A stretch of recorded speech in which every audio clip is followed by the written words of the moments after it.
of challenger, Evander Holyfield, will enter the ring first, attempting to become the 4th former heavyweight champion to regain the title. Lloyd Patterson against Ingemar Johansson in 1960, Muhammad Ali against George Foreman in 1974, and then against Leon Spinks in 1978. And in the alphabet soup of the 80s in the heavyweight division, Tim Witherspoon also secured that accomplishment. Jim, everyone who is interested in this fight knows that Evander has been saying that he fought the wrong fight the last time, an aggressive fight in the hopes that he would wear Bowe down. What everyone doesn't really know is that he was so overconfident of winning that fight that he took Bowe so lightly that, according to his former trainers, Lou Duva and Georgie Benton, on a scale of 10, his preparation for that fight was a 7. They had difficulty getting him to spar. They had difficulty getting him in the gym. And that is so uncharacteristic of what we feel about him that it's more amazing how he fought in that fight. I mean, when I heard that, I thought, gee, this is like Rush Limbaugh and Howard Stern taking a vow of silence, that Holyfield wouldn't be in the gym. And of course, Larry Merchant mentioned that Lou Duva and George Benton are now the former trainers of Evander Holyfield. He enters the ring with his new co-manager, Hammer, and behind him, the new trainer, Emmanuel Stewart. For so long, such a familiar face in the sport, trainer of many terrific fighters out of his Kronk Gymnasium in Detroit, most notably Thomas Hitman Hearns, who scored a 1-round knockout over Andrew Maynard on the undercard here. Here is a look at the record for Evander Holyfield: 29 wins, the 1 loss to Riddick Bowe, 22 KOs, but since winning the heavyweight championship against Buster Douglas October 25, 1990, Holyfield has fought 55 rounds and produced only 1 knockdown in those 55 rounds. That was in the title defense against Burt Cooper in his hometown of Atlanta. And here is Riddick Bowe, ready now for the 2nd defense of the IBF heavyweight title, the 3rd defense of the WBA heavyweight title. The discrepancy is the product of the fact that the International Boxing Federation, the IBF, refused to recognize the defense against Jesse Ferguson in Washington, D.C., saying that Ferguson wasn't a worthy opponent. Which Bowe then went out and proved. I have to ask you something again, George. Riddick Bowe is building himself a house in Maryland with a 16-car garage, a 4-lane bowling alley, a 3-chair barbershop, a 5,000 square foot swimming pool, and a huge bedroom with a kitchen in it. George, he's no longer hungry. He doesn't even look hungry anymore. George, did you ever think of putting a kitchen in a bedroom? Yep. I think Larry, you asked the wrong guy the wrong question. You asked the wrong guy. That's just what I'm saying. You know, some guys just know how to live better. They have greater imaginations. But he tells you want to put the kitchen in the bedroom, what he intends to do, huh? Well, it's something that Riddick wanted to do with the huge sums of money he has already earned and expects to earn in the future as heavyweight champion. Of course, Evander Holyfield would like to knock a few thousand square feet off that floor plan. The way he's bundled up, it looks like he's coming up to the mark for the downhill skiing championship at the Olympics. It is chilly here.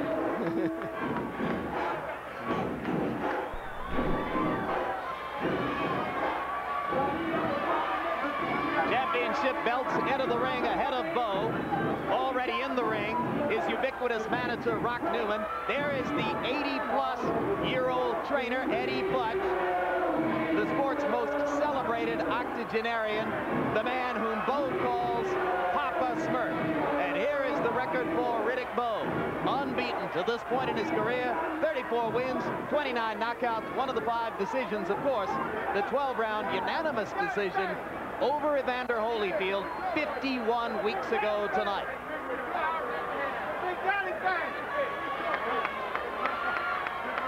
This fight was preceded by a weigh-in that took place 55 hours before fight time.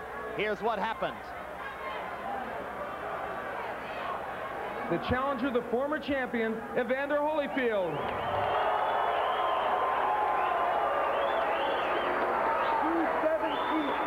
Evander Holyfield weighs in at 217 pounds. Next up on the scales, the man who holds the WBA and IBF World Championships, Bowe. 246. He weighs in at 246 pounds. So both fighters come to the ring considerably heavier than was the case last November 13. It was Bowe's weight of 246 which aroused the most notice, suggesting that there's much more than fruit in those fruit of the looms. Now let's take a look at the tail of the tape, and you will see that Bowe has a 5-year age advantage, a 2.5-inch height advantage. He's 29 pounds heavier as opposed to 30 pounds heavier a year ago, and a 3.5-inch reach advantage over Evander Holyfield. Watching that tape and this tail of the tape, you wonder whether Evander Holyfield is going to try to get to that new soft underbelly of the champion. And let's take a look at punch stat numbers, Larry. And here they are. Here's how active they were in the last fight. Bowe threw 50% more punches than Holyfield and landed 50% more punches. And here is a clue to what will happen tonight. If Evander Holyfield can throw twice as many jabs as he did last time, that will mean he's following his battle plan to do more boxing and less slugging. Rules of the bout from our unofficial ringside scorer, Harold Letterman. Harold. Bowe and Evander Holyfield will box tonight using the rules of the International Boxing Federation. 12 rounds. There is no standing 8 count. No 3 knockdown rule. You cannot be saved by the bell in any round, including the last round. Only the referee can stop the fight. And in case a cut is caused by an accidental headbutt, and that cut causes the fight to be stopped, we go to the scorecards after 6 rounds have been completed. Before that, it's a technical draw. Jim. Thank you very much, Harold. And now for the official introductions, let's go to ring announcer Michael Buffer. Spencer Promotions, Main Events Monitor, and the undisputed, undefeated king of beers, Budweiser, proud to be your bud, present the featured bout of the evening. This bout is sanctioned by the Nevada State Athletic Commission, the World Boxing Association, and the International Boxing Federation. The officials for Nevada are Chairman Dr. Elias Ghanem, Commissioners Nat Carasali, Luther Mack, Bruce Lane, and Dr. James Nave. Executive Director Mark Ratner. The 3 physicians in attendance at ringside, Dr. Flip Omansky, Dr. James Wishgame, and Dr. Robert Bowe. Timekeeper Mike Latella. Counting for the knockdown seconds, James Cavan. Representing the IBF as supervisor is its president, Robert W. Lee Sr. And here for the WBA as supervisor ringside, Dr. Elias Cordova Jr. The scoring for this bout will be done on a 10-point must system, and the 3 judges assigned at ringside will be Jerry Roth, Chuck Jampa, and Patricia Jarman. And when the bell rings, the man in charge of the action, working for the 71st time in a world title bout, referee Mills Lane.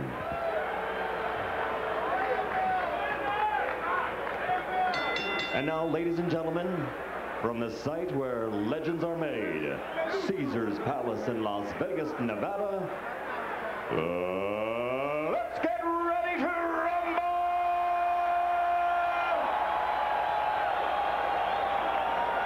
12 rounds of boxing for the heavyweight championship of the world. Introducing first, fighting out of the blue corner, wearing the gold trunks with black trim and weighing 217 pounds. This 1984 Olympic medalist has a professional record of 29-1 with 22 KOs.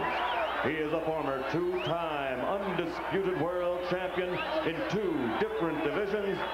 Ladies and gentlemen, from Atlanta, Georgia, the challenger and former heavyweight champion of the world, Evander Holyfield.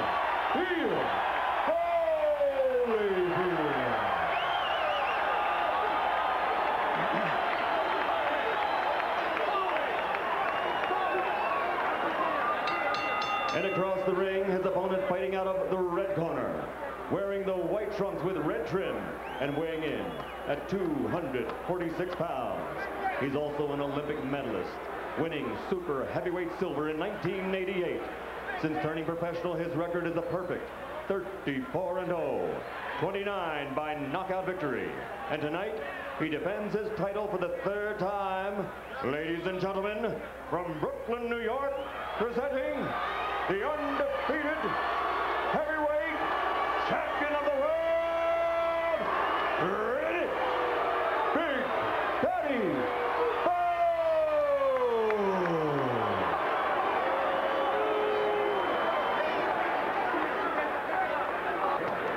Okay, now, Eddie, I want to tell you, if he goes right here, I'm not going to call it low. That's going to be all right. Fair enough? All right, now, this is for the championship of the world. We've already gone through all the instructions one time. I expect a tough, clean fight. Protect yourself at all times. Any questions from the challenger? Any questions from the champion? Let's get it on. Jim, the only sequels I can think of that live up to the originals were Ali Fraser 3 and Godfather 2. But everybody is here hoping this fight can live up to the original. It's asking an awful lot. If it's even half as good, it will be, as 1993 goes, a memorable fight. One thing I got to tell you that's a pleasure for me about this, as Bowe comes Holyfield with 2 overhand rights to start the fight. But George Foreman, a heavyweight championship fight. Bowe, all the action so far, and there's a hard right. Bowe should never try to waste that kind of energy on a fighter like Evander Holyfield, who recovers. He gets hurt, but he recovers too much. Bowe came in looking as though he was thinking first round knockout. A lot of right hands, one of them to the body, several to the head, and now Evander has weathered that early storm. And you can get a first-round knockout, but you got to do it properly. You got to set it up with Evander Holyfield. You don't disrespect a guy who doesn't believe in his heart. He lost the first fight anyway.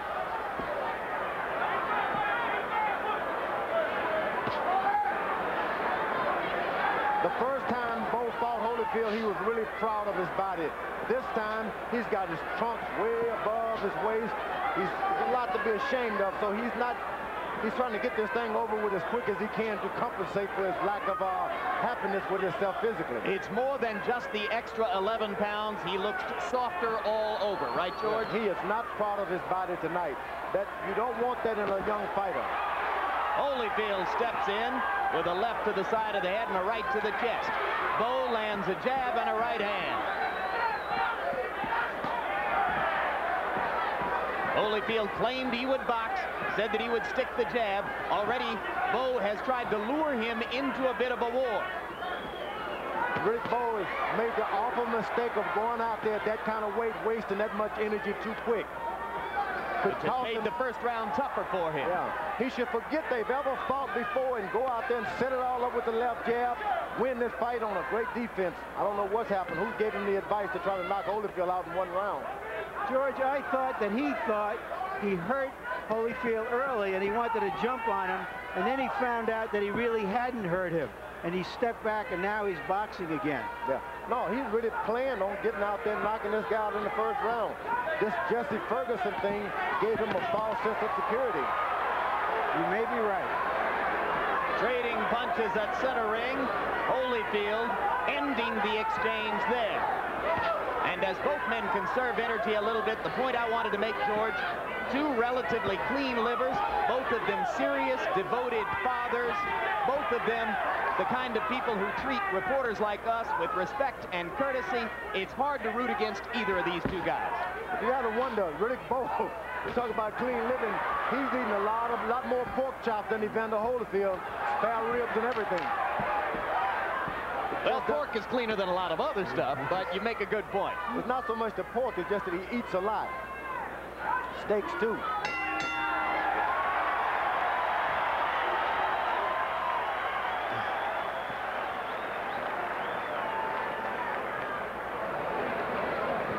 Okay.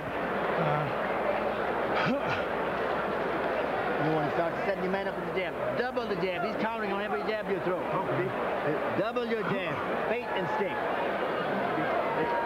Either feint and stick or double the jab. See? And keep the try to keep the pressure on it. Keep stepping. Timing is beautiful. Just keep working the rhythm. And when you get through with your punches, drop to the inside. You understand? Push him. Get your leverage where you can use that strength. Push the big ball off balance. Don't put too much on. No, you don't want too much on the last. Let's see where early on Bowe thought he had him hurt. What Bowe is trying to do is to let Holyfield know he's not going to let him box. And he thought he had him hurt here, and he came out to put some intimidation on him, perhaps. What Holyfield has to do is to land something important so that Bowe doesn't get so reckless and gives him the room to fight his fight. Holyfield has already established to Bowe, this is going to be a long night, buddy, and you're going to get yourself a nice little whipping. You may beat me, but you're going to get whipped. Well, but after all the talk of boxing, Holyfield came out and threw a total of 4 jabs in round number 1. So he is back to the warrior mentality we've seen in the past. He did a lot of retreating, which was good. Now Bowe is back on track. He's using his jab, standing on the ball, got his balance real good. Starting to blow his nose a little too early. He can swell up real easy. Bowe sticking the jab. You notice, George, they used the end swell under both of Bowe's eyes between rounds. Holyfield lands a right and takes one in return. But believe me, Bowe got the worst of that exchange.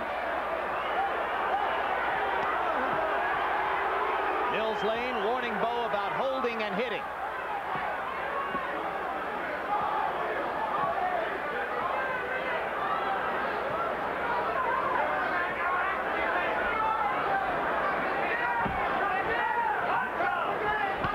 Holyfield has got the fight in his hand now. He's double jabbing. Everything he does, he moves first and then he retreats good afterwards. Left hook landed for Holyfield. Bowe was wide open for it, and he dropped the right hand. Holyfield moves to the right and left and then hits, and then he moves out of the way. And now Evander starts to stick the jab with regularity. And Bowe seems a bit befuddled by that. Reaching out with his right hand because Evander Holyfield is not there like he was the first time. This round started well for Riddick Bowe, but it appears in danger of ending badly for the champion. Now he sticks the jab again. Evander Holyfield is setting things up for a good right hand. He's jabbing to the body to get this guy conscious of a body punch, and he's intending to drop him with a right hand. And another left hook landed flush for Holyfield, and now Bowe tries to show off his in-fighting skills. One of the big weapons in Bowe's arsenal, he is regarded as a great in-fighter, particularly for a big man. Holyfield is counting on a counter right hand. If he catches Bowe, he's going to drop him. Bowe should just stick with his left jab until 4 or 5 rounds and open up with the right hand later. That was Bowe who landed the right hand. That one missed a little short.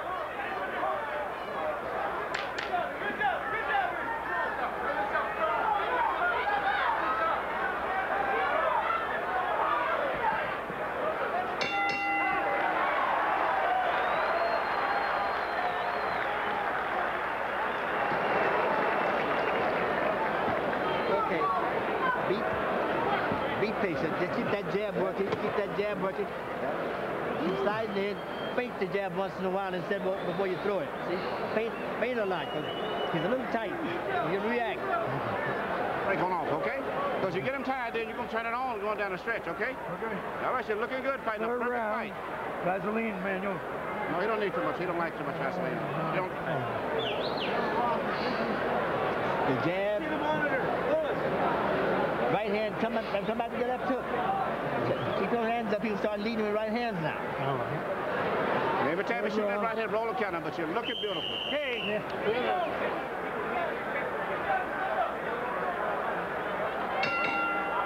Evander Holyfield has said that a race car, good race car, doesn't need a new engine. It just needs to be tuned up a little differently sometimes. So far, he has tuned up for this fight differently than the first one. It's kind of weird after all these years to go to Evander's corner and listen to Emmanuel Stewart instead of George Benton and Lou Duva. Right hand over the top by Bowe. I'm reminded of the phrase that Howie Long used to describe playing against Marcus Allen, like watching your wife cook in someone else's kitchen. Riddick Bowe is allowing Holyfield to move around on his feet a little too much. He should try to disrupt that. How, George? Well, he's letting him bounce and get relaxed out there. What you got to do is put the pressure on him, make him fight without fighting himself with this jab. Good right to the body. That was good by Riddick Bowe. By Bowe. Excellent right to the body. You see, Holyfield is so relaxed out there, you can't let him just keep doing that bounce, move, bounce, move. You pick a fight with him and then make him stand still. Riddick faking the right and Bowe flinching away. Or check it, Holyfield flinching away, I should say.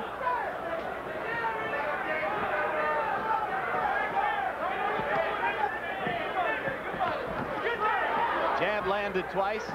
Right hand wasn't there. That time the right caught leather from Holyfield's glove. Holyfield pawing with the jab now and lands a right hand in close. And if Holyfield continues to land those pecky right hands, it'd be an advantage to him as the fight go on. Bowe has got big eyes, and they seem to swell up easy. Shouldn't try to land a heavy shot, not too soon. Riddick not looking assertive in round 3. Forgetting to double up on the jab, taking a left there and complaining to Mills Lane that Holyfield had tried to glove him in the eye.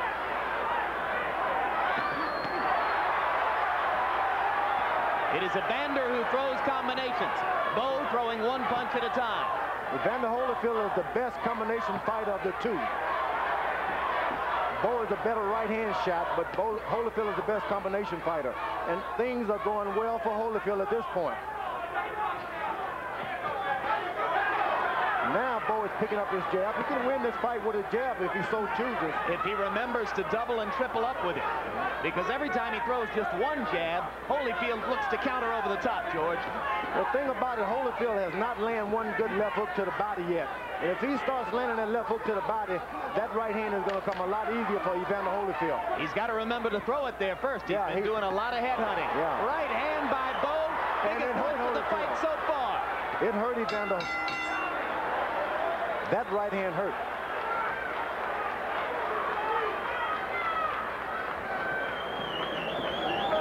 Beginning to slow down now. Yeah, I see.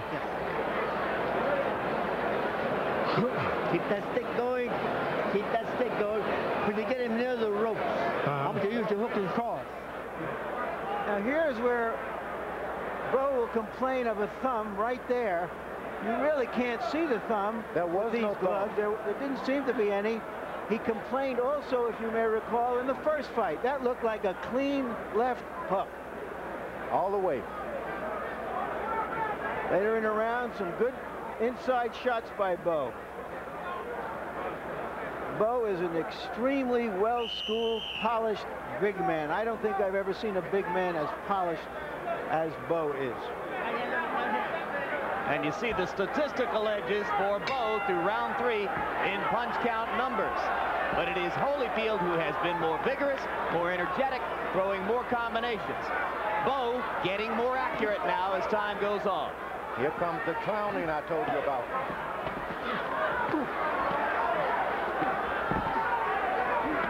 Holyfield starting to go to the body. Bowe comes upstairs, lands a left hook.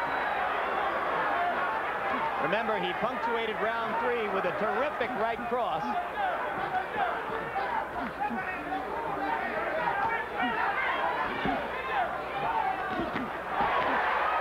All because Riddick Bowe decides to clown with a real Olympic champion. You just can't clown with certain guys. Left hook by Holyfield. Bowe going to the body. Action reminiscent of round 10 in the first fight. One of the great rounds in the recent history of boxing. In the first fight, Riddick Bowe was so thin that his hands just moved by themselves. This time, he's got to do so much with so much effort. So little with so much effort.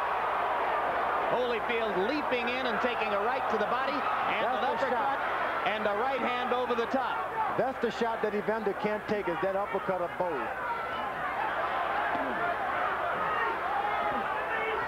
When Evander leans in like this, he is susceptible to that uppercut, George. That's right. That's the bread and butter punch for Riddick Bowe, is that uppercut. They trade leather at close quarters. Holyfield trying to remember to go to the body. He better remember to get out of there. You got too many rounds left to start mixing it up with the big guy. You don't want to go shoulder to shoulder with Riddick Bowe. He is too sharp and has too many weapons inside. And not only that, as he leans on you with that 246, 50 pounds, really, it starts to wear those thin legs of Evander Holyfield down. That's a strategy you understand pretty well, huh, yeah, George? you lean on them and you keep leaning, and the thin legs can't take it.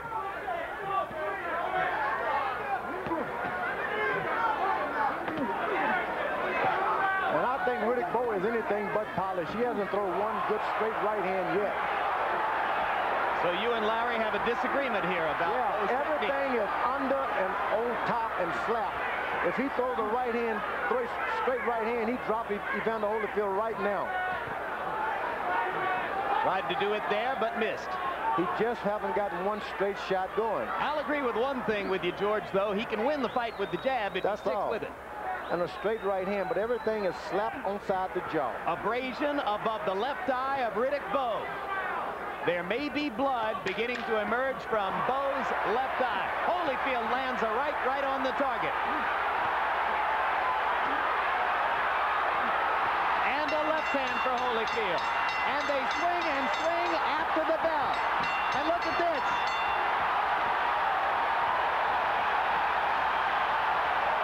Hey, these guys want to fight. I've never seen anything like that.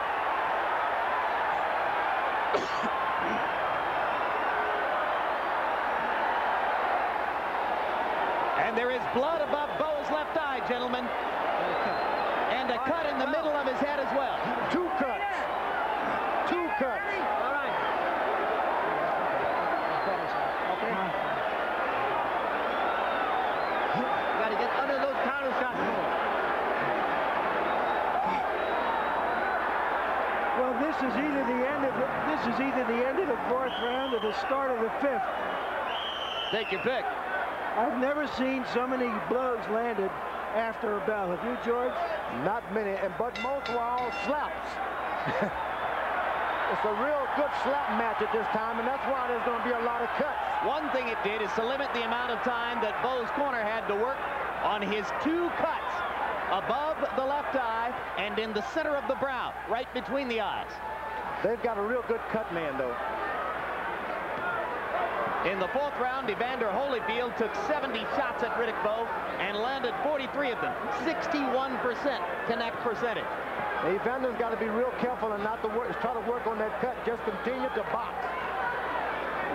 And round 4 was a 90-punch round for Bowe, who seems a little out of gas now as the fifth begins.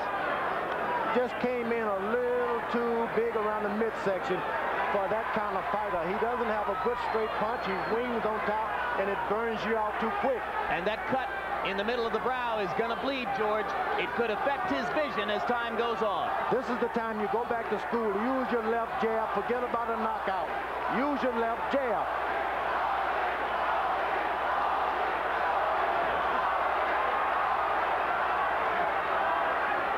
He could win it with his left jab. I don't know why they didn't tell him that. He's becoming an easy target for Holyfield as the trickle of blood begins to bother him. But he still has this good big right hand if he can ever make it go straight. Now Holyfield cut Alex Stewart in the first round of their fight on June 26th, and after that became a less effective fighter as he tried to target the cut. There he lands a right hand, and Bowe comes back with a right and a left. But Bowe is doing all of his stuff real close. He's ineffective. He's got to keep this man on the outside of his shots. He can do something. When they are in close, he's got this right uppercut that he just refuses to use. We've never seen Riddick Bowe cut like this.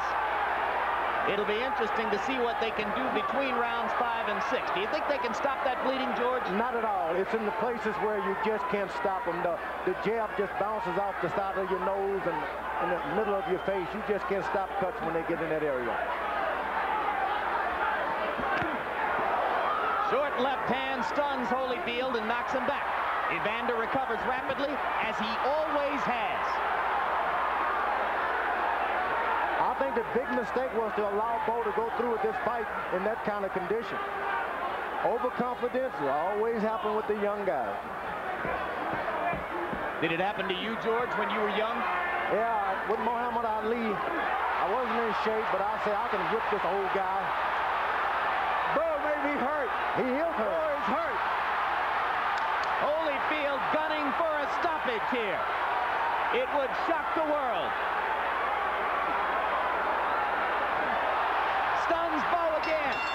And the round comes to a close. The bell saving Riddick Bowe from further punishment.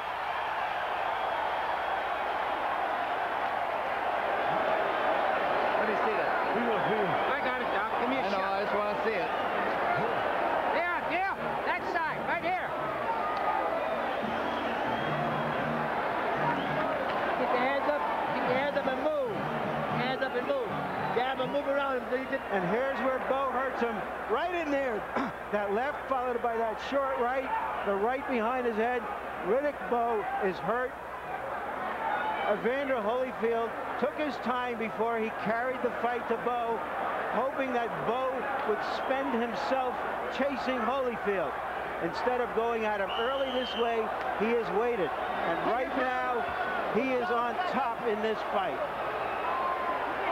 Evander Holyfield trying to join Muhammad Ali and Floyd Patterson as two big-name fighters in the history of the sport to regain the heavyweight championship after having lost it. Tim Witherspoon accomplished the same thing on paper in the 80s, but few remember that. You got to be real careful now with a young fella like Riddick Bowe. His corner has got to be watching this carefully. Not only can he lose this fight, but he can get his career destroyed if he loses it improperly now. Sometimes there's a towel that you can always throw in if it gets too rough. Because he's not only being whipped, he's being cut bad. The blood, you lose a lot of your strength. Holyfield commanding with the jab. Bowe once again starting very slowly in this round. Bowe is not starting. Bowe is now surviving. There he is slapping with the right hand again, George. Yeah, he has. He's not, I don't consider him at all polished. He's got power because he's big. But if he had a good straight right hand, Evander Holyfield is easy picking to him at any time. Holyfield is doing something he doesn't know how to do now. That's get aggressive. Well, he's always been aggressive, but he's never been a great finisher. Yeah, but he goes forward and he just hit a lot himself. Boom! Great combination by Holyfield. And another one. Bowe standing still at center ring and taking it. That right hand landed flush for Holyfield. The way to keep your respect, Holyfield should be concentrating on it, because if he continues to deliver accurate shots to Riddick Bowe and doesn't drop him, Riddick Bowe can lose total respect and start to jump back on him real good. And Bowe looked to the corner to try to gain some advice from Eddie Futch, and Futch was nowhere for him to see him. Hidden behind other figures over here. Holyfield banging away. Round 6, a huge one for the former champion. Evander Holyfield should continue to keep his respect for Riddick Bowe, because a big man like that catching you with one of those roundhouses, you're going to hit the floor. Like Lennox Lewis did to Frank Bruno when he was in so much trouble in Cardiff, Wales. Seems that Holyfield has got no defense for an uppercut. I don't know why Bowe is not throwing it. Riddick Bowe ridiculed Lewis for all the difficulty he suffered at the hands of Frank Bruno. That's true. Now he's getting a lot of the same from Holyfield, but that right hand may have turned things around, George. It was a good pinpoint, accurate right hand. If he continues to do that, he won't have a hard night. Because if Holyfield goes forward, he doesn't know what he's doing. Spectacular uppercut by Evander. Last 10 seconds of round number 6. We're almost at the midway point of the fight. And what a battle it's been, particularly for Evander Holyfield.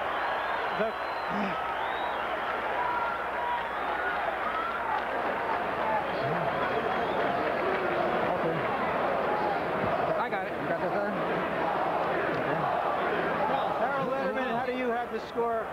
fight scored so far? Larry, I've still got Riddick Bowe on top, 4 rounds to 2.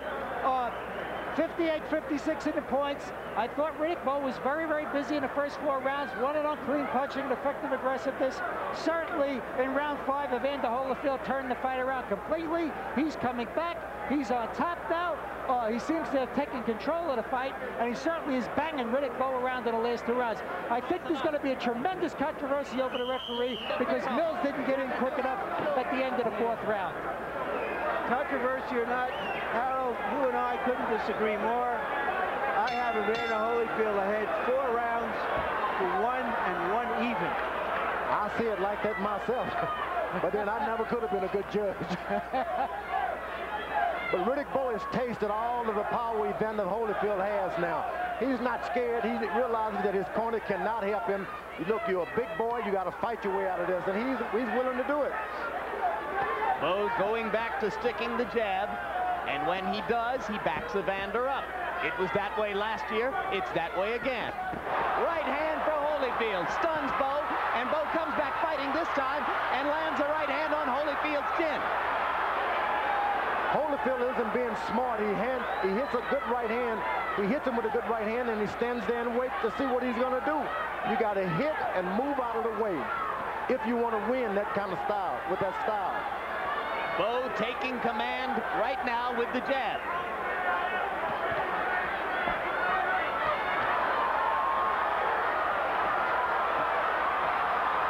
Someone has said... And somebody in a parachute has just landed on the edge of the ring, has been pulled away by security guards. The fight has been brought to a halt. There's a massive melee at ringside as this fellow with a motorized parachute has landed right on top of spectators and officials at ringside. He's in the midst of a mass of security guards now. Rock Newman, Riddick Bowe's manager, was right there. This is a monumental disaster.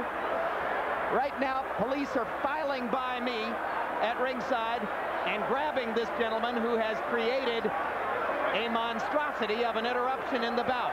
His parachute has caught itself up on a row of ring lights. Now we're going to take a look at an earlier shot of the parachutist before he came down. There he was on the left of the ring. And let's see what happened as he approached ringside.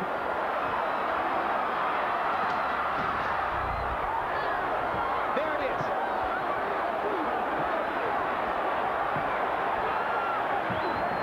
He hung himself up right on the lights, as you see there, and his body landed on the ring apron right on top of a variety of people. Well, this is the most bizarre thing I've ever seen at a prize fight. And I've seen a few bizarre things. Dangerous about this, it wasn't only a parachute. He's got some motorized exactly. On there. It's a heavy, up a lot of people. It's a heavy capsule under that parachute with a motorized attachment. There could have been a propeller there for all we know, George. And if nobody has been hurt, it will be a near miracle. I've seen blood on one hand out there. Rock Newman, Bowe's manager, went nuts.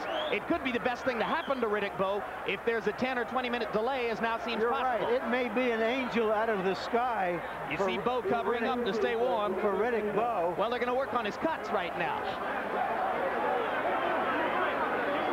Just when you think you've seen everything, you know you haven't, and there'll be more crazy stuff to follow. And it was already a bizarre night as the result of the fighting that went past the bell for about 10 seconds at the end of round 4. Here's what was happening in the ring at the time that the parachutist landed. You'll see, there he is, entering at the left side. And you see people backing away and trying to avoid the capsule and the motorized contraption attached to it. Here's a look at him much, much earlier this evening from our blimp coverage. As this took place, we're told that our blimp cameraman tried to alert us to the possibility that this was going to happen. That's why he was zooming in and out, as you can see here. And there it is. He targeted the ring and came right down. Well, this guy is going to wind up in the slammer in Vegas tonight, and with doggone good reason. What charges, I wonder? What charges? Yeah. Doing an outrageous thing to get some publicity for himself. Oh, okay. Lighting company turning off lights now to try to prevent the possibility of fire. If Evander Holyfield is thinking about this at all, he has to rue the fact that it happened at a time when he was in such good position in the fight, or so it seems. And here's another look, guys. We're going to see it one more time. This was incredibly dangerous. I've got to say that it's put a jolt through us because he landed about 7 or 8 feet away from us on the ring apron. And this is how he descended toward the small disaster which has now taken place at ringside in round 7 of a heavyweight championship fight. You can see how our cameraman zoomed in and out, attempting to warn our production people in the truck of the possibility this would happen. And I have just gotten word that Riddick Bowe's wife has just fainted at ringside. She was even closer to the parachutists than we are. She's up and around now, but she's awful shaken. And she is, gentlemen, she's in the early stages of her 4th pregnancy as Riddick looks forward to the birth of his 4th child. And we only hope that Judy will be okay. We're going to stop the action now to take a look back at the effects of what became a 20-minute delay. How did it disturb the momentum of the two fighters? We'll get to that in a moment. But first, a look at how the melee was brought under control eventually by Las Vegas police, only after the parachutist had been momentarily attacked by some at ringside, perhaps a couple of officials, and bystanders and spectators near where he landed. Eventually, the police got the situation under control. They're the ones who informed Riddick Bowe that his wife Judy had fainted. Later, they told him that she was okay, even as they were preparing to take her away to a nearby hospital. George Foreman, I don't think you've ever been a party to a 20-minute delay in a boxing match. How do you think it affected this one? Was there any advantage to either fighter? All the advantage should have gone to the bigger puncher. He was able to rest himself like a home run hitter.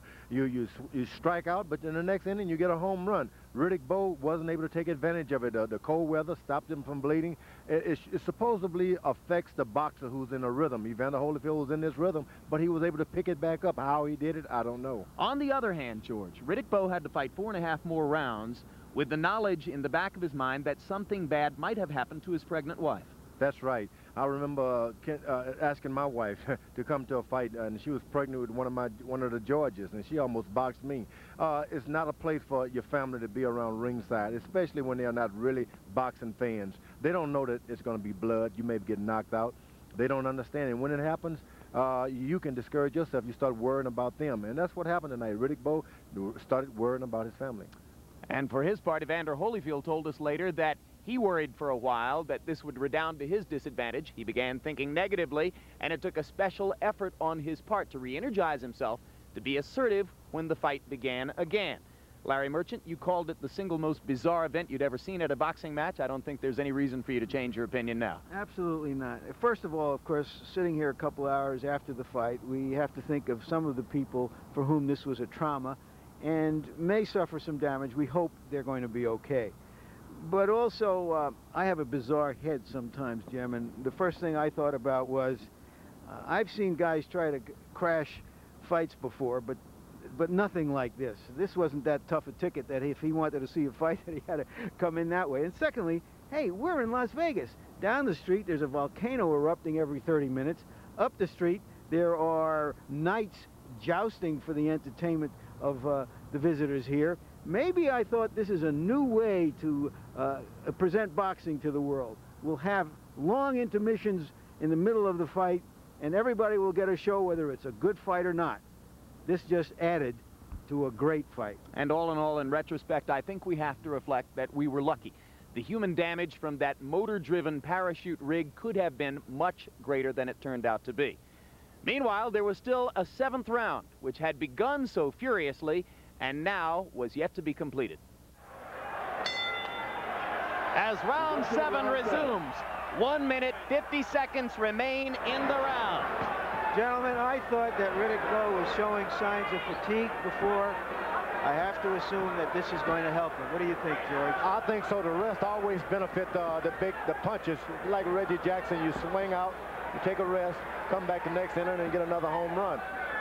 But for the boxer, he gets into a groove, and he has to find that groove all over again. So it can be devastating for a boxer to get such a rest. You'll also note that there is no trickle of blood from Riddick Bowe's nose or his eye. For the moment, those cuts have been closed.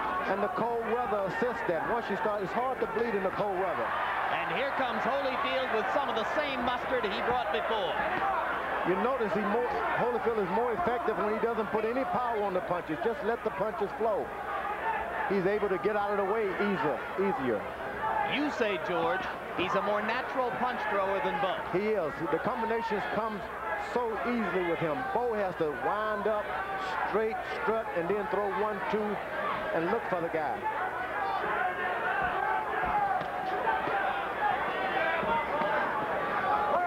If Holyfield could get in his mind when he's hit by Riddick Bowe, listen, it hurts, so get out of the way. For some reason, he convinced himself, oh, that didn't hurt.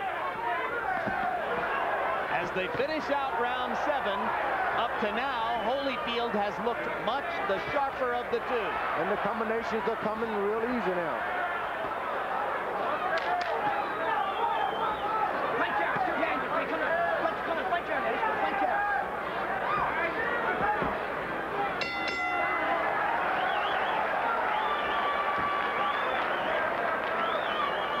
Ladies and gentlemen, give yourselves a round of applause. You look good. That's what I want to see, them beautiful little legs, just like you're moving in and out. Okay, everything off of your balance. You're looking good. Good fight. And we haven't even opened up yet.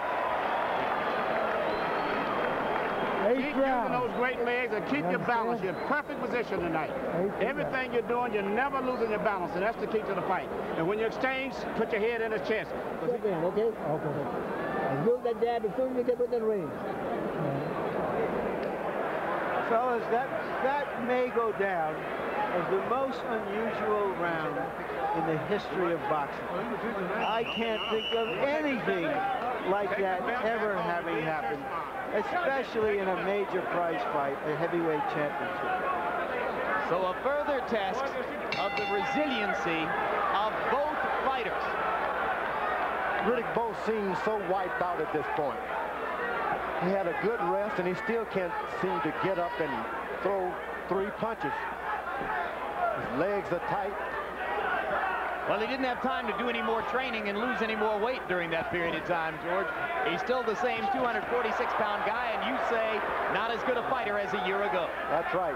You know, Dick Gregory was surely an asset to his camp last time around. Hard left hook by Holyfield. Holyfield can make a bad mistake trying to slug with this big guy. The big guy's only got one chance now, and that's to land some hard shots. Why give him that opportunity? Well, I'm not so sure you're correct, George, because remember, Harold Letterman, after 6 rounds, had Bowe ahead 4 rounds to 2. Yeah, but I see, and this crowd sense that Holyfield's got this fight in his hand. Now, of course, we're not judges, and we've never fathomed Vegas judges 100%, have we? Yeah. Hard right hand inside by Bowe to the side of Holyfield's head. Backed him up for a second. Riddick tries to land another one, but misses. You see, you can take an easy ride when you get close to Riddick Bowe because he slaps with his right hand. Get in and rest and then get out.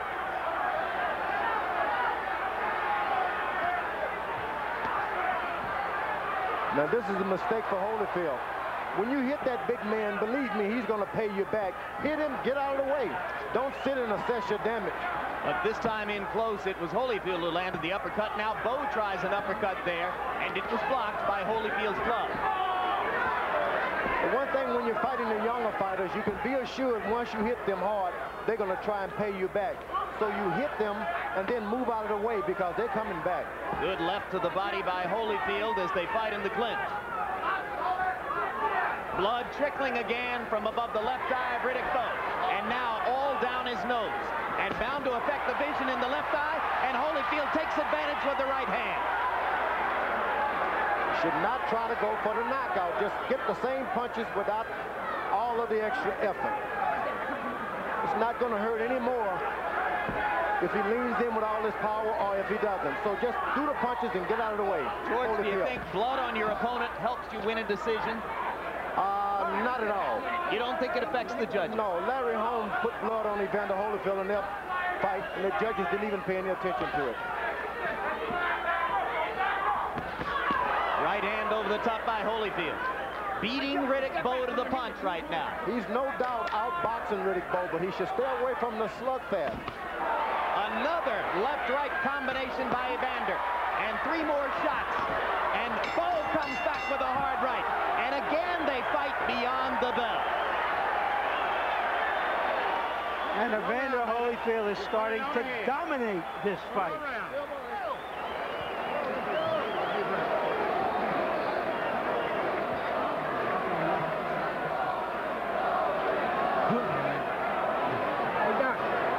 I got it.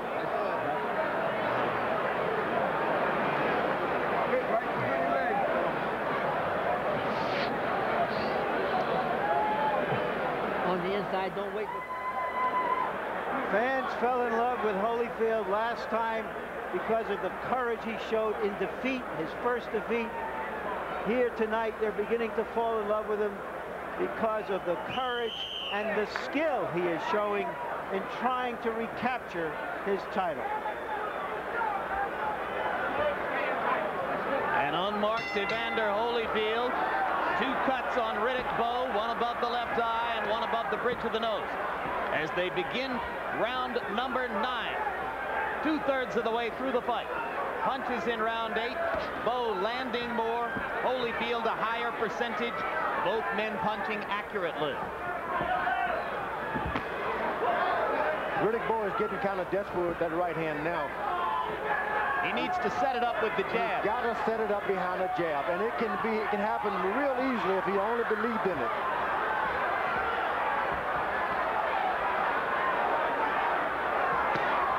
There's a hard right hand, and Holyfield wobbles. Can Bowe follow it up? No, Holyfield is on the move now, and he's been on the move pretty good in the night. And once the big guys land 2 good shots, they get tired, and they got to suck in some air. Crowd gets excited for Bowe a little bit as he presses Holyfield against the ropes, but Evander seems fully recovered from that one big right hand shot. Now, Evander should jump right back on the big guy when he throws 4 shots like that because he doesn't have any oxygen afterwards. It's called get right back. Bowe's jab is good now if he can only continue. He's coming behind the jab. He could come back in this fight if he keeps throwing the jab like that for the last 4 rounds. There it sets up the right hand again. And there again.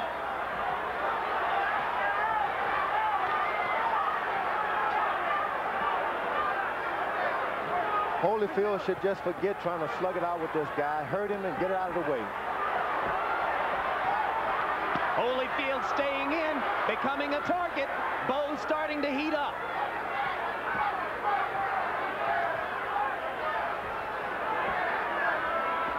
Now Riddick loses a little steam and paws with the jab instead of sticking it hard as he did earlier in the round.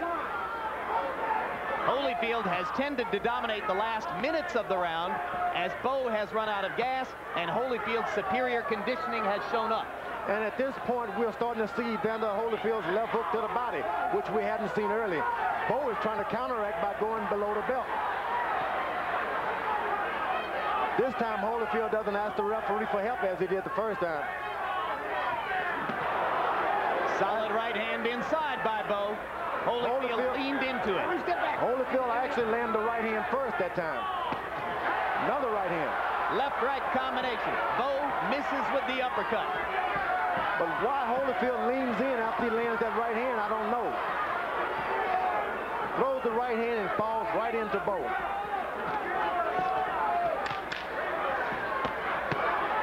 Double left hook by Bowe, maybe the first time in the fight. Holyfield comes back with 2 left hooks of his own and an uppercut. And another flurry to end the round by Evander Holyfield. And again, Lane has to keep them apart. That was a champion's round by Bowe. He's trying to reassert himself. Come on, no. We got to go from here. Okay, we're going now. Harold, how do you have the fight now?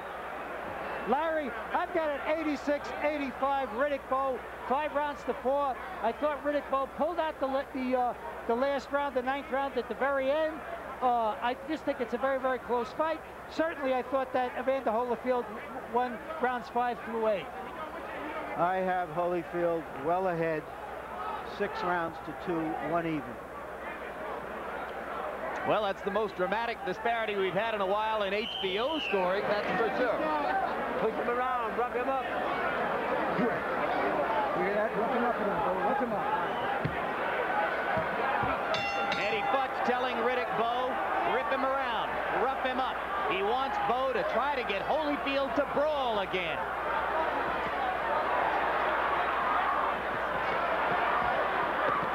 Infighting where Bowe may have the advantage. Why Holyfield lays in there with that big man is a great mistake. The only thing he knows how to do, George. It isn't necessary at all. You get your shots and run away. Warrior's heart, Warrior's mentality. We're into the 10th round, and of course, you can't forget what happened in the 10th round a year ago when the two men fought a pitched battle with a seesaw momentum.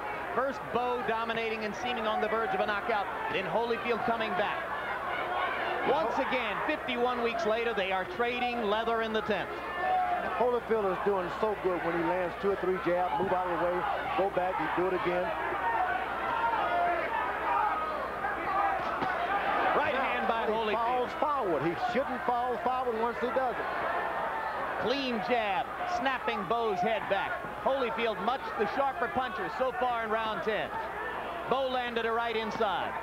You better be careful. Bowe is trying to use every dirty trick in the book, hitting below the belt, hitting on the break, waiting for the bell to land another shot.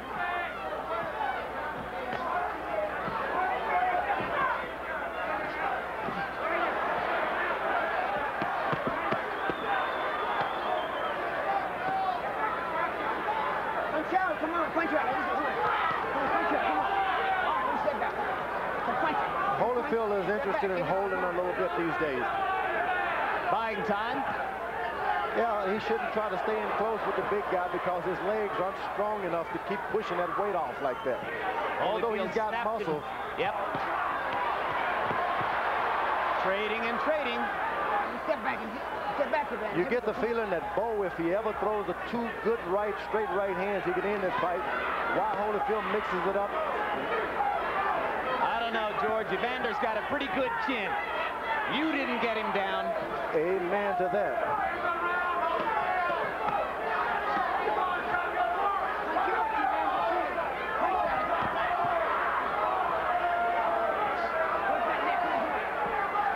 Round 10, a bit of a lull now. Right hand by Holyfield inside, rocks Bowe back. But he shouldn't try to go for the knockout. Just land the shot, be content, and start all over again. He gives Bowe a chance to come back with an uppercut of his own. Holyfield leaning forward against the major power of Riddick Bowe. That uppercut, and knocking Bowe's mouthpiece out with a left hook. Another tremendous rally by former champion Evander Holyfield. And gentlemen, that was a 10th round.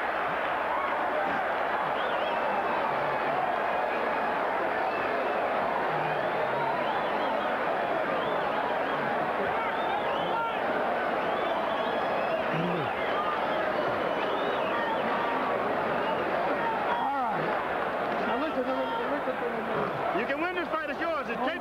You got 6. All right, I think Holyfield senses that he has the fight in his hands and that the champion is on the defensive, and he's going at him. He's not going to give him a chance at a distance. He feels comfortable inside now, George. We just saw the mouthpiece flying out, and once again, that is a kind of symbol of what's been happening in this fight. What a tremendous effort by Holyfield. What a test for Bowe as champion coming up in these next 6 minutes. You would think it was Handel's Messiah here a month and a half before Christmas as the crowd chants, holy, holy, holy, and Holyfield delivers another right hand. Riddick Bowe has been doing a lot of bashing on Holyfield, talking about him, saying cruel things, and you'd be surprised the public just doesn't like that all the time. To say nothing of Holyfield. Holyfield marshaled his anger. He never went back at Bowe in those news conferences when Riddick called him a jughead and a gargoyle. He saved his ammunition for tonight. Evander saving everything for counter right hands. And he's moving good. When they fought last, his feet were more stable. He didn't bounce around like this in the 10th, 11th round. Left hook inside by Holyfield. He stands in front of Bowe, but Bowe seems not to have the ammunition to go after the target right now. Riddick Bowe's corner told him when they get Evander Holyfield against the rope, go for it. And this is the first time he's tried it. George, do you think after all these rounds and all the shots that Bowe has taken that he still has the strength to knock out Evander Holyfield? I do believe. You remember, you talk about how polished he is, but he hasn't landed that good polished right hand that he has. And if he gets it, he can win this thing. I think Evander Holyfield has taken the polish off him. Holyfield winning most of the exchanges at close range against a guy regarded as a terrific infighter. Bowe not quick enough tonight. Now looking more and more hesitant as he tries to find the target with time running out. Bowe is a desperate man. You just don't fool around with desperate guys like this. There's that right hand just inches away from being on the target by Riddick Bowe.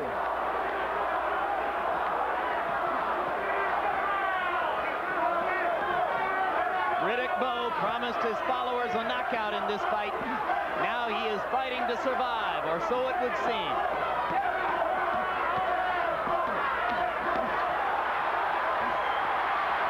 Round 11 rapidly coming to a close.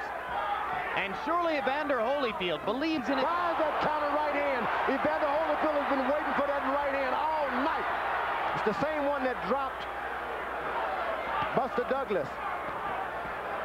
It hit him, didn't hurt him, but it got him with it. 10 seconds to go in the 11th. He got him again. Got him again. This right hand shots by Holyfield. Surely he believes in his heart, regardless of what's on those judges' scorecards, that he's 3 minutes away from taking his title back.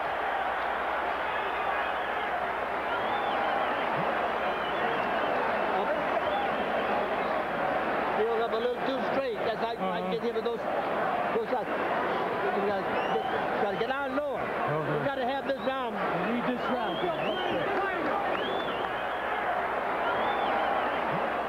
Here we see Evander Holyfield given a second chance and making the most of it.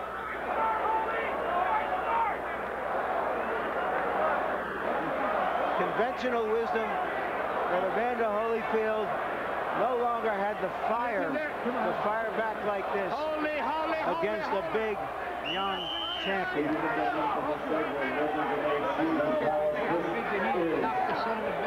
Round number 12, the final round, the round of applause.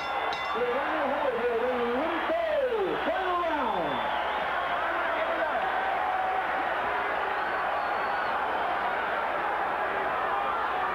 Harold, how do you see the fight quickly? Larry, a little bit closer than you.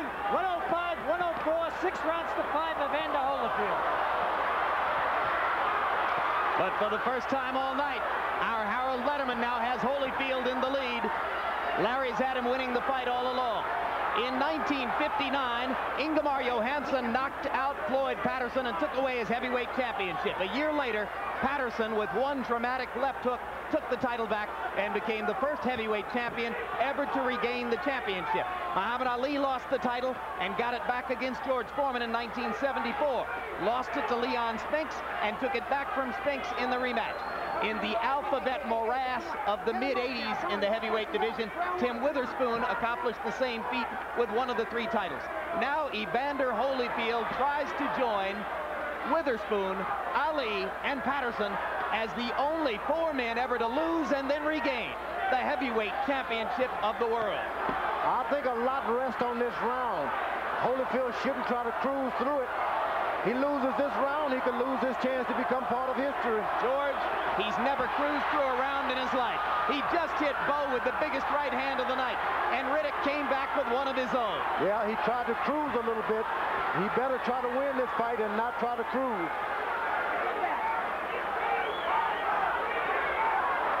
Regardless of the outcome, are these two men matched for exciting fights or what? This is exciting.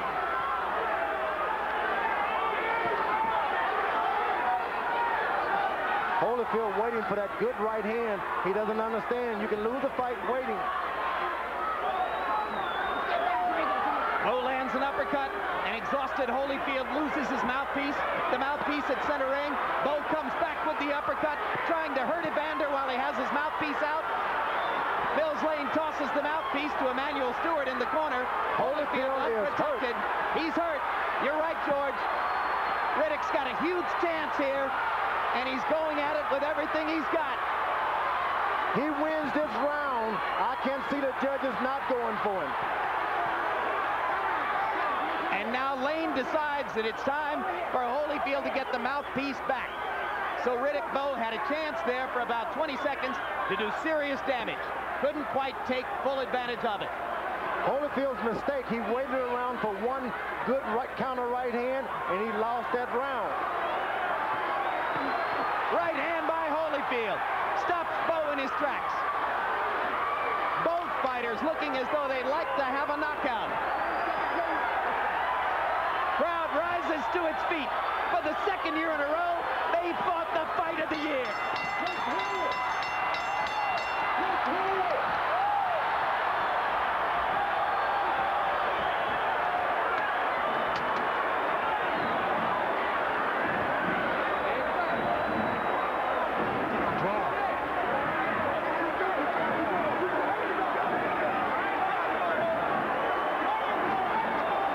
Sometimes, gentlemen, the sequel can be better than the original, even when the original was terrific.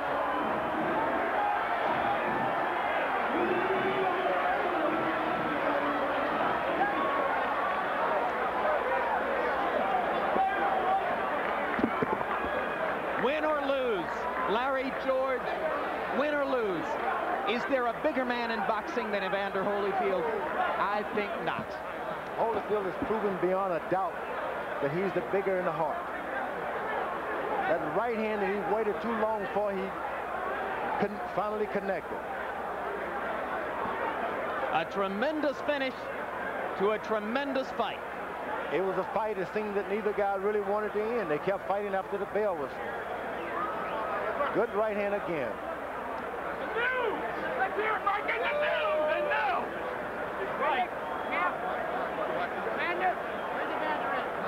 Bowe was waiting, throwing shot.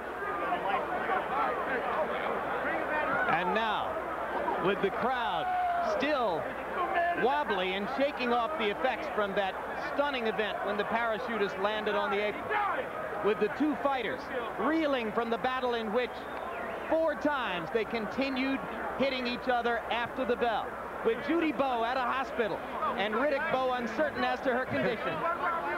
These two fighters wait for the judge's verdict in a heavyweight title bout. Harold Letterman, our unofficial score. How did you have it? Jim, I had it 6-6, 114. I got it a draw. I thought that Riddick Bowe definitely pulled out the last round to pull out a draw in a fight. Very, very close. And here's the official decision. Cards. Chuck Jampa scores the bout. 114. 114. He has it even. Patricia Jarman scores the bout.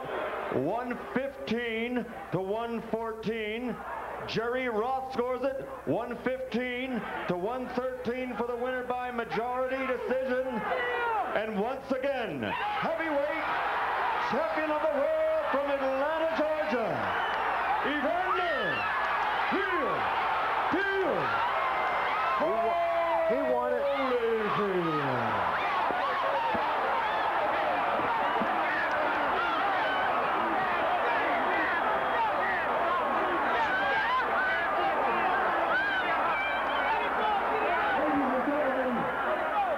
Well, they call him the real deal. And tonight, he was all of that. Moments after the decision, Larry Merchant had the chance to speak with both the returning champion and the deposed one. Evander, congratulations. You tell me in your words the difference in Evander Holyfield for this fight and the last fight. First of all, you know, I'd like to thank God for giving me the courage and give me an opportunity to retract the mistakes that I made in the first fight. And the difference is that a boxer smarter fight. You know, it took some time for me to slug with him just to get the respect. Then, you know, I was able to move some, and you know, I still had trouble with the fast jab he had, but still I was able to counter some of the jabs. They hit him with right hand to isolate his right hand. When can you sense that this was going to be different, that somehow maybe he was no longer the champion even during the fight? Well, you know, when I came out there with that thought in mind, you know, I walk by faith but not by sight. You know, I promised everybody that I was going to win this. You know, I knew the Lord would give me strength. All I had to do is just have courage to go in there and fight the fight regardless through the circumstances. Because, you know, he shut me up sometimes and stuff that could have got me into just slugging. But, you know, I thank God for me having a sound mind, being able to break out from that slug and go back to boxing. So the fact that you changed paces, boxing him, slugging with him, do you think that in some way that threw him off, unlike the last time where he can anticipate everything you were doing? Well yes, you know, what's important is a person's rhythm. When a man is... All right, Sam, I'm coming back. I want him again. I want him again. Look ahead, y'all. Y'all see that nose? Yeah, you know, the whole thing is that, you know, when a man is in his rhythm, you know, it's just like sprinting. Most people might be able to run a long distance because they run in the pace. But if you make him chop it up, then, you know, it throws a rhythm. And, you know, he's a big man. To start, to stop, and stuff really messed the guy up. So, you know, I realized that to get me tired, so I knew it had to make him even tighter. Evander, none of us have ever seen anything like that 7th round. I know you haven't. What exactly did you see when the parachutist almost got into the ring? Well, you know, I'm telling you, when the guy came in with the parachute, I thought somebody was jumping over the rope, getting ready to do something. I was getting ready to run out the ring myself. I didn't know what happened. It was coming so fast, and you know, he got hung up on the rope. But you know, I was hoping that he wouldn't punch at something. You seemed to be gathering momentum at that point, and then there was a long layoff. How did it affect you? How do you think it affected the fight? Well, you know, I think it really slowed down the pace. But the whole thing is that I thought I had him tired at the time. He was breathing hard, and I was able to lead off. He wasn't getting off with the jab. You know, he was bleeding a lot. And so, but what happened is that, you know, when I came back to the corner, I was getting stiff in my back too. But I felt that he was getting tired, and I was getting ready to pour it on. Have you ever had a second chance to do something else in your life that you had regretted and corrected? Anything? Well, yes. You know, to make the Olympic team. I lost the Olympic trial, and I had to come back and fight Ricky Womack twice to beat him. And, you know, I was determined that, you know, I had to win this thing. What are your plans now as the heavyweight champion? Who do you want to fight next? Will you give Bowe a chance? Do you want to fight Lennox Lewis? What is your outlook on the championship now, having it a second time? Well, you know, my outlook now is to get home and get to church. And, you know, and be able to thank the Lord before all the people. Let everybody know that, you know, it's not I, it's Jesus that gave me the faith and the confidence to be the champion of the world again. Thank you very much, Evander. Thank you. Riddick, you explained to us the difference between the first fight and the second fight, except the fact that you won the first and lost this. Why did you lose this fight? Well, Larry, I guess the judges saw different. I felt like going into the last round it was close, and I felt like I had to dominate the last round in order to, you know, pull off a decision. And I felt I did that, but the judges saw otherwise. You weren't as effective through the middle rounds. Did the fact that he stayed away from you quite a bit somehow change the dynamics of the fight? Well, perhaps that could prove to be a big factor. As I said earlier, I wasn't going to chase him, and perhaps by me just waiting, he was able to pile up points. I really can't say at this particular point because I haven't seen the tape, but again, I take my hat off to Evander Holyfield. I wish him all the luck, and perhaps we can do the third time. Perhaps the next one might be greater than the Thrill in Manila. Were you as prepared for this fight mentally and physically as you were when you were challenging for the title? Well, I think for this fight, I had to do a lot more interviews and things like that, but again, I'm not one to make excuses. The judges say Evander Holyfield won this one, and I congratulate him, and I hope he does well, you know, with the championship. because in due time I'll be back. Tell us about the 7th round. What you saw, when you saw it, and how did it affect you? How did that long delay affect the fight? Well, I got cold somewhat, and I felt like at that point I had to, it was in my favor. And by the 6th round being stopped and what have you, I had the opportunity to get so cold, and I guess Evander Holyfield took advantage of it, and he came out, he was strong. Did you know that your wife, Judy, had fainted at ringside during that time? Yeah, I saw that, and I kind of, you know, looked back at her, and I saw her taken out. But I'm not going to say that affected me. I guess part of me wanted to be there for her because, you know, she is pregnant. And I don't want to take anything from Evander Holyfield. He won the fight, as the judges would say. But I guess by me seeing that, it kind of distracted me somewhat. All right, it wouldn't be human for you not to be in some way affected, even as you went back to work. Oh, I definitely was affected. But again, I do not want to take anything away from Evander Holyfield. If the judges say he won tonight, my hat goes off to him, and I congratulate him. What are your plans now? I shall return. I'm going to shock everybody. Evander knows, I guess maybe I'm in the predicament he was at one point, and I'm just as much determined as he was the last time. So, again, I'm just still young, and I'll be back. Thank you very much.